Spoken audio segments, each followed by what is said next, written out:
Hello student, here is JEE Advanced 2024 question, and if you like my videos, please subscribe the channel and hit the like button.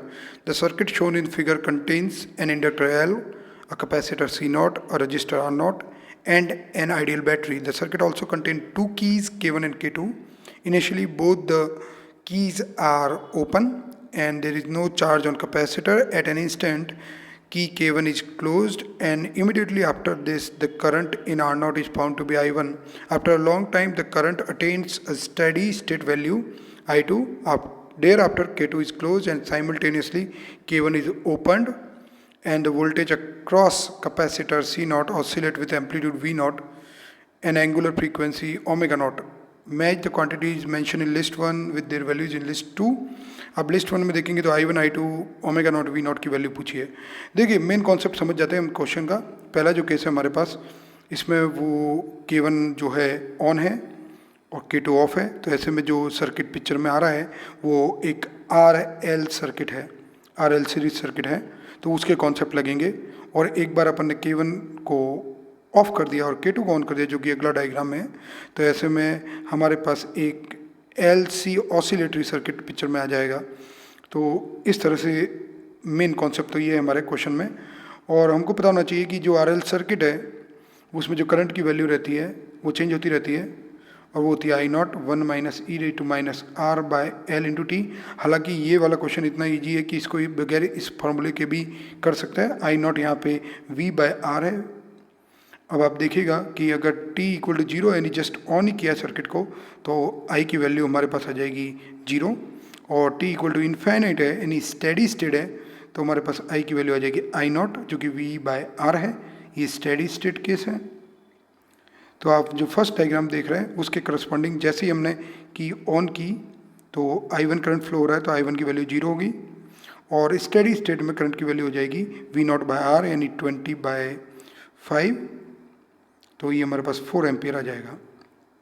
तो यानी steady state में इस circuit में 4 ampere का current flow हो रहा है.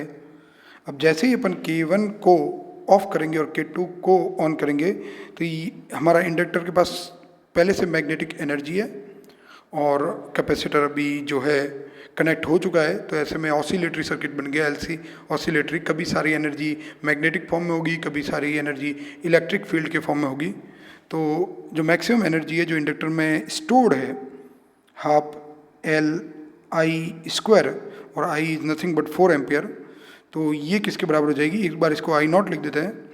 तो ये किसके बराबर हो जाएगी, मैक्सिमम एनर्जी. हाँ, मैक्सिमम एनर्जी कौन सी एनर्जी है, मैग्नेटिक एनर्जी, क्योंकि इंडक्टर में in inductor should be equal to maximum energy in capacitor, क्योंकि ऑसिलेट करेगी एनर्जी. तो अब इसको सॉल्व कर देते हैं, हाफ से हाफ कैंसिल हो जाएगा. तो ऐसे में हमारे पास जो V0 की वैल्यू आ जाएगी, V0 स्क्वायर की वैल्यू आ जाएगी L by C into I0 square. और जो V की वैल्यू V0 की वैल्यू आ जाएगी वो आ जाएगी I0 root L by C. देखते हैं इसको थोड़ा सॉल्व कर लेते हैं हम. तो I0 की वैल्यू तो हमको पता है 4 है. L की वैल्यू क्वेश्चन में दे रखी है 25 मिली हेनरी, और C की वैल्यू जो हमको दे रखी है वो है 10 माइक्रोफैरड. अगर हम इसको सॉल्व करते हैं तो हमारे पास जो वैल्यू आएगी 4 इंटू 50 दैट इज़ 200 वोल्ट. तो ये हमारे पास वैल्यू आ गई वोल्टेज की. और अब लास्ट जो हमको निकालनी है यहाँ पे एंगुलर फ्रीक्वेंसी किलो रेडियन पर सेकंड में. एंगुलर फ्रीक्वेंसी यानी ओमेगा नॉट, और उसका फॉर्मूला होता है 1/√LC. अगर इसको सॉल्व करेंगे तो हमारे पास आ जाएगा, अच्छा किलो रेडियन पर सेकंड में निकालना है तो हम 10⁻³ लिख देते हैं और यहाँ लिख देते हैं किलो रेडियन पर सेकंड.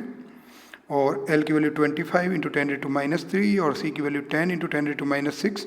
तो टोटल हो गया 10⁻⁹. अब ये 10⁻8, तो जो हमारे पास आ जाएगा 10/5 जो कि 2 है. तो 2 किलो रेडियन पर सेकंड आ जाएगा. अब देखते हैं मैचिंग करते हैं कौन किससे मैच हो रहा है. जो I1 की वैल्यू 0 है तो P तो 1 से मैच हो गया. I2 की वैल्यू हमारे पास 4 आई थी तो जो है Q 4 से मैच हो गया. ओमेगा नॉट की वैल्यू हमारे पास 2 आई है और V0 की वैल्यू 200 आई है.